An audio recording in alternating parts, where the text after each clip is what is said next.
Hello my friends and welcome to a new video. I'm currently right in the middle of one of the busiest summers of my entire life. I have been playing lots of shows with my band, I am working a handful of jobs, I'm getting married in the fall. Getting married and planning a wedding is a lot of work. Very excited, but it has been so much work and I'm very excited to be married and for it to be done. But I also have a lot of art markets going on this summer, which have been so wonderful. This video centers around the prep for getting ready for my dream art market, which is the Artisan market at the Edmonton Folk Festival. I should preface this by saying that I actually had intended to only make one video about my preparation for the Folk Fest, but I did a lot and so I got kind of carried away with filming and I ended up with at least 2 videos worth of footage. So I'm splitting this up into 2 parts. So this is the first part of all of my prep. So we're gonna start by getting my display ready, ordering stickers, figuring out how I'm gonna display my stickers, other booth setup like getting my new vinyl banner and my new business card designs. And we're gonna spend a lot of time making my new clay pins and magnets, which is a new product for me. I've been having a ton of fun with them and so I do a bunch of them for this market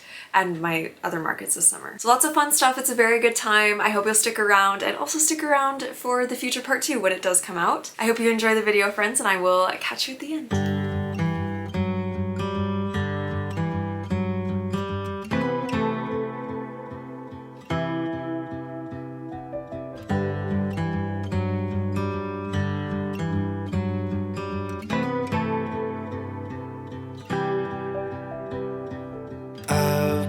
Trying, only crying, a time or 2, telling myself somehow we will make it through. I believe you and me, we're gonna be fine.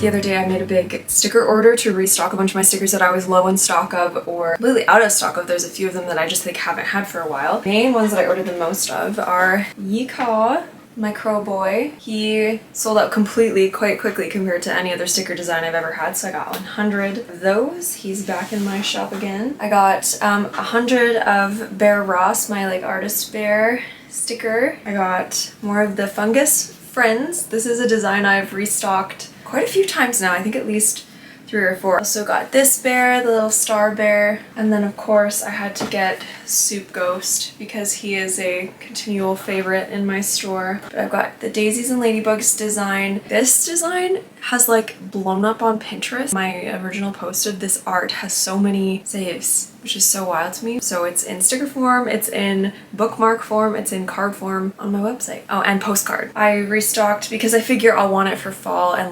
it's a year-round sticker anyways, but my Ain't That Just the Way, Dr. Cucumber, Wirt Jr., etc.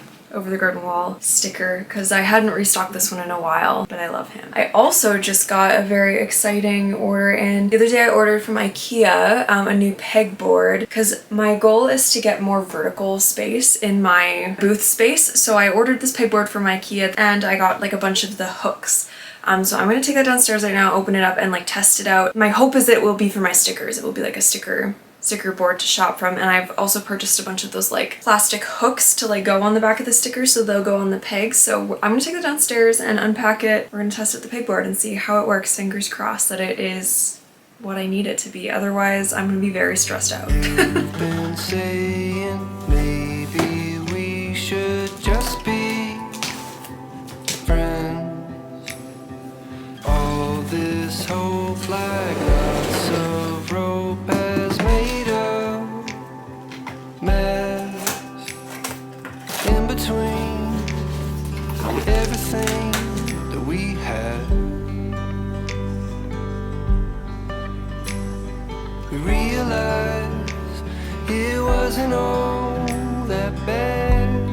I'm definitely very happy with this thing. I think it's perfect. I love that I can kind of really customize where the pegs go so that each sticker has a nice amount of space. My one thing that I don't love about this thing is that just the way the pegboard is laid out, there's all this space right here. But yeah, this was definitely a worthwhile purchase. Also, I wanted to show you another IKEA purchase that came in the mail with the stuff that I'm very excited about. Because my two main like markety type things I'm doing this summer are both outside and I have a booth, I like really want to level up my booth display because most of the things I've done before has been very table focused and I've never really dove into like making a booth space look nice, but the next two things I have booked are both outdoor booth spaces. So last year for the Strathern Art Walk, which is one of the things I'm doing again this summer, I invested in these grid walls that are like 2 feet wide, I think 6 feet tall. My thought was like, there's so much potential for me to do something with them because I bought them initially because I was selling like a bunch of original pieces and I needed a way to display them. That was perfect for that. I'm still planning on using them for that purpose in the future, but this summer I don't have a lot of stuff like that. So I was like, what can I do with them? I want to make use of them so I can get this nice like wall space in my booth. So I'm gonna get a whole bunch of frames and fill the grid walls with my art in frames so you can kind of visualize what it would look like having my art on your walls at home. And also it'll decorate my space. One of the main things I think that the way you decorate your space is good for is to kind of show passersby like what your vibe is. It's nice for them to very quickly get a sense of like, am I gonna like this or am I not? So the people who will like it will be drawn in and want to come in, and the people who are like, that's not my thing, can just walk by and not waste their time. So I got these frames were on sale at IKEA. They were, I'm pretty sure, only $1.50. But the thing that I'm super excited about, because I'll probably be able to make use of these for my wedding as well, are these gold frames. They were so cheap, and the reason why they're so cheap is because they're made of cheap material. I thought maybe they were metal, but all of this is plastic. They are the perfect size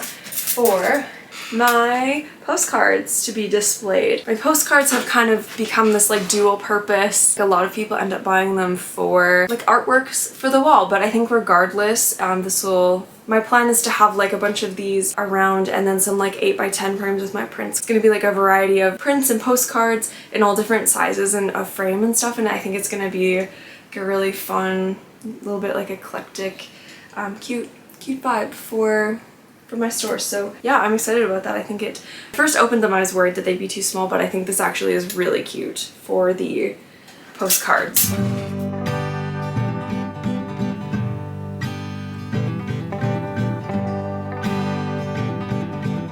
Hello friends, happy Friday. I just got back from a bunch of little errands, one of which was picking up my most recent order of business cards and postcards for my like freebies and my orders. So this is the postcard design. It's the same one I've had for a while. If you order from me online, you get one of these in your order. They make really cute wall decor. And I also am very excited because I made like a new banner logo design and I kind of like adapted it to be used for a bunch of different purposes. Like I just ordered it as of like a full-size banner. I got them done as business cards and I was very excited about it, but I'm very disappointed with how the print came out on these. It came out kind of warped, like it's stretched out more than it's supposed to be, and also the way that they cut off the edges, they included like just the tiniest bit of the checkerboard on the outside, and I think it looks terrible. So I think it's partially my fault because of how I set up the document, but the stretching is definitely not my fault. Like it wasn't like this when I submitted it. So I'm hoping that they'll reprint them for me. I just hate going through the process of like going through customer support, and it just makes me anxious. So fingers crossed that that'll work out. I also picked up some new like clear tote bins for transporting stuff to and from markets. I'm very happy to have gotten these because I recently got a wagon for transporting all of my stuff at markets, and I got a bin that's big enough that will actually like be a good match for the size of my wagon, so that will be really good. And then the main other thing on the agenda for today is I've been working on making a huge batch of clay pins that I'm going to be bringing to Folk Fest with me. These are a couple of the ones that I made in my last batch, but I'm planning on making a whole bunch of these for Folk Fest because I'm hoping that it'll be kind of like a fun thing for people to get and add to their folky outfits. So I've got these, and then I've also got those other little buttons in the works, so I'm hoping to have like a nice selection of fun, unique, wearable pieces. Here are a few of the shapes that I've done so far for the pins. I have a lot I still need to do on these, so probably a lot of this video is going to be working on these guys, so buckle up for that. Weird process. 5 seconds, but like longer.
Hello, it's voiceover Katie popping in to talk to you about the process behind making all of my clay pins and magnets. I focused mostly on doing pins for this market, thinking that people would want the pins more than the magnets because there was something they could wear, but I have learned both times that I have sold my pins and magnets that people are really drawn to the magnets. I think everybody kind of feels like there's always room on the fridge for one more magnet. I need to hold up more stuff on my fridge, so I'm definitely going to be focusing on making more magnets in my next batch. But anyways, the process all the way up into the last step is the same, whether it's going to be a pin or a magnet. So step one is taking the clay. I have original Sculpey clay and rolling it out. I bought a silicone mat because I was finding that the craft mat that I was using before, the clay really got stuck to it a lot, so I thought I would try this silicone one, and it works quite well. It sticks a little bit here and there, but it's not too bad. I saw someone online using paint stir sticks to put on either side of the mat to roll the rolling pin over, and it works extremely well to make them just the right height and also make the clay really flat and even, which I struggled with in my first batch, so I'm very, very glad I have these now. The other cool thing you can see me using here is my little clay cookie cutter that I actually had my friend who has a 3D printer make for me. So I made the little template on Tinkercad, which is an online 3D art software. So I took my outline and made it cookie cutter shape, and then he printed it for me. We had to do a couple trial runs because the first time we tried to do it, it was way too thin and the machine couldn't actually even make it, but I figured out how thick it needs to be. I only had time to make one shape before this batch of pins and magnets, so I made a ton of these flower shapes because the cookie cutter made it so much smoother of a process, but I have already started working on designs for different shapes, so my next pin and magnet update is going to have a whole bunch more shapes, which will be really fun.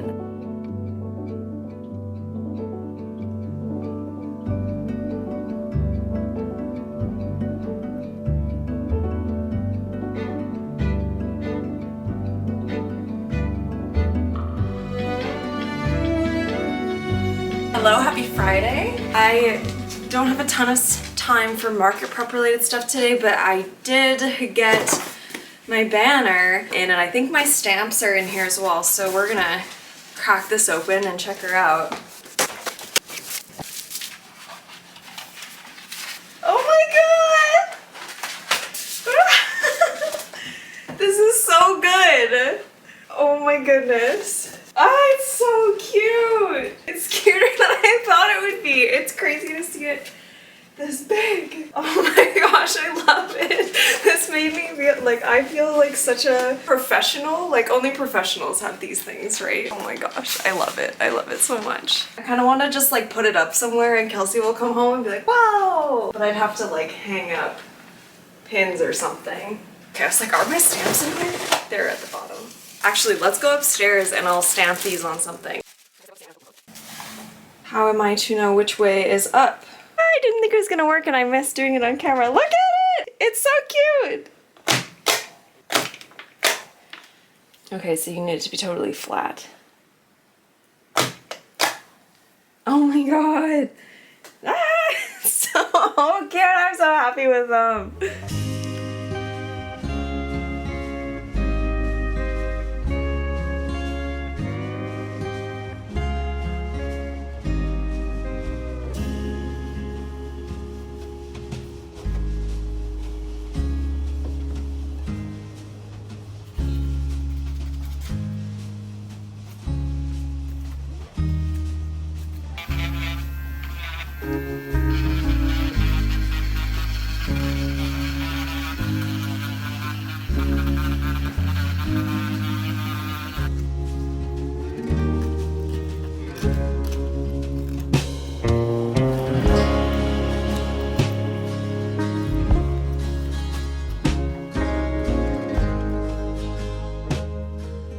So after I finished all the sanding and dremeling, which I actually didn't have to do very much, especially on these flower shapes because the clay cutter really cut down on any of the little imperfections that needed to be sanded, it is time to paint them. So I decided to use my acrylic gouache because it's my favorite paint in the world. It's so smooth, it's so pigmented. And because I had so many to paint, like I think I ended up painting and finishing probably 70, somewhere between 70 and 80 pins and magnets. I tried to do things in little batches. Like I said, okay, this set of flowers is all going to be this color. So I just repeated the same color step in the same way over and over again, which really helped to streamline the process. So I did all of the main base colors on all of the pins in a variety of acrylic watercolors. I used like this pretty salmony pink and deep yellow, olive green, this really pretty lilac purple, the ivory white I used a ton of. All in all, I probably had to spend, I think at least 5 or 6 hours on doing just the base coat painting for all of the pins. Maybe I'm overestimating. I did mean to time it and figure out how long it takes me, but I forgot to put the timer on, so that's my rough guess. But once I had all of my little guys painted, the next step was to do all the little details, which is coming up a little later on.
Good morning! It's another very gloomy day today. Hopefully the clouds clear up a little bit later because too many days of gloom in a row and I get sad. We get so much sunshine here that when it is gloomy for an extended period of time, it like you really feel it. I have a long to-do list today, big surprise. I have to finish my bookmarks that I printed yesterday. I'm gonna like laminate and then cut and then punch holes and then add tassels to all of these, so I'm restocked for Folk Fest. Don't know how popular bookmarks will be at Folk Fest, but I'm always surprised by what ends up being popular. It's never what I predict, so I'm just gonna assume it could be anything and bring everything. I'm also working on, I don't think I've shared this yet. This has a bit of a story. My friends Lauren and Sean are getting married next week, and I wanted to, this kind of came out of like, I needed more wedding cards in my shop and I also wanted to make them a special wedding card, and I came up with this idea that I'm like, this is for Lauren and Sean because I made it with them in mind, but I'm gonna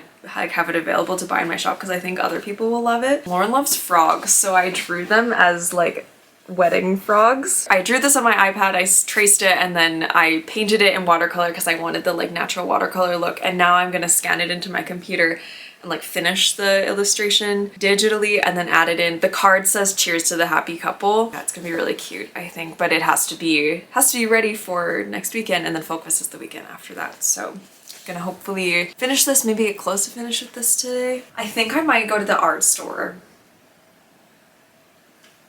because no one could stop me. I'm working on my pins and I started working on them last night, and I have this teeny tiny little detail brush which is working, but I'm finding it's really hard on my wrist to hold that brush and get the details as precise as I need them to be, so I think it's gonna be way easier on me if I just go get a few more. I'm hoping to find like the way Poscas are labeled as like 1M, 3M, but I have like a 1M in like an ivory color and that's working really well, and then I also have a set of 3Ms in like pastel colors, and I'm using a few of those, but I need a few more shades because there's a couple shades that I need to get these pins done that I don't have, and I will literally take any possible excuse to go to the art store.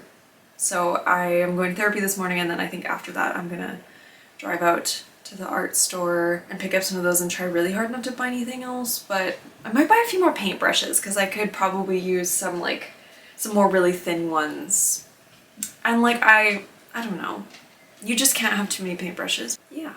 Okay. Okay, bye-bye.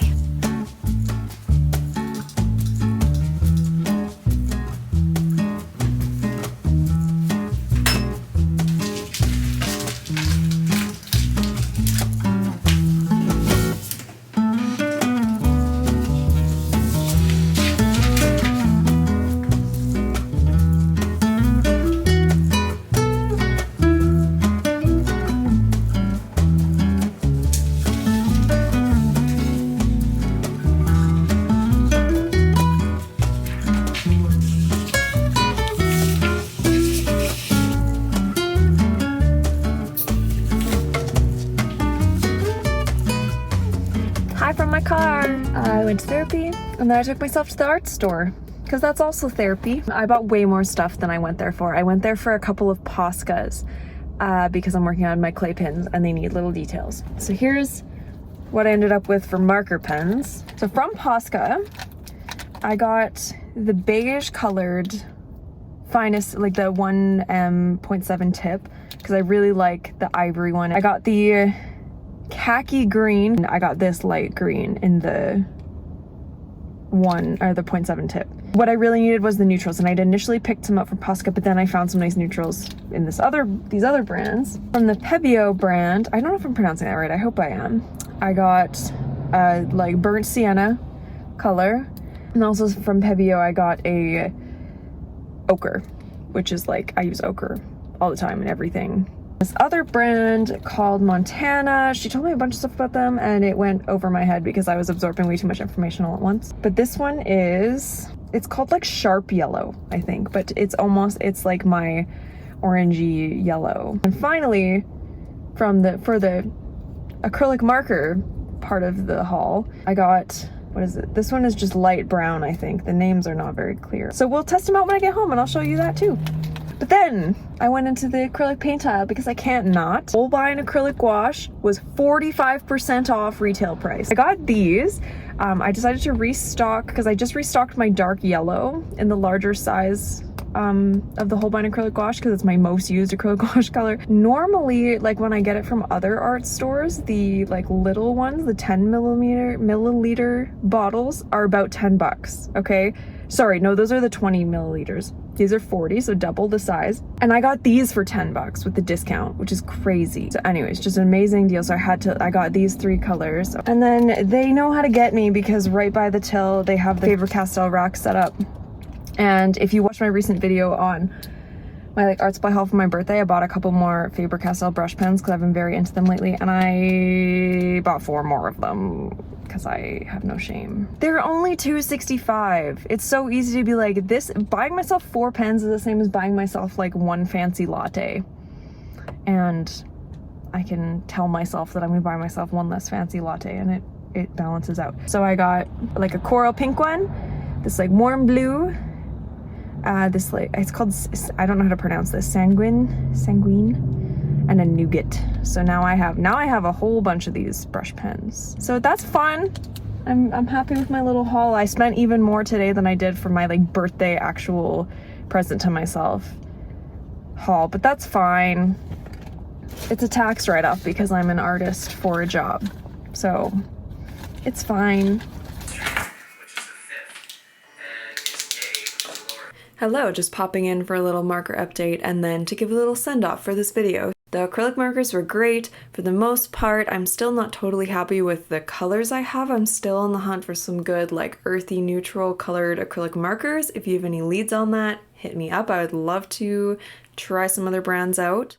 But we are near the end of the video, and I just want to say thank you so much for being here. If you've made it this far, first of all, that's incredible. There's so much content out there, and you stayed here to hang out with me for 24 minutes, and that means the world to me. Thank you so much. If you enjoyed, please do stay tuned for part 2. If it's out already, I will put the card at the top of the video so you can head straight over there. If not, do make sure you're subscribed and you have the notification bell on so you know when part 2 comes out. It'll be a good time, I promise. I will tell you more about what Folkfest was actually like and my end results and all that good stuff. And we'll also finish these pins. I haven't gotten to the last stages of them yet, so that will be together in the next one. I hope you have a really wonderful day and that you take good care, and I will see you soon. Bye-bye!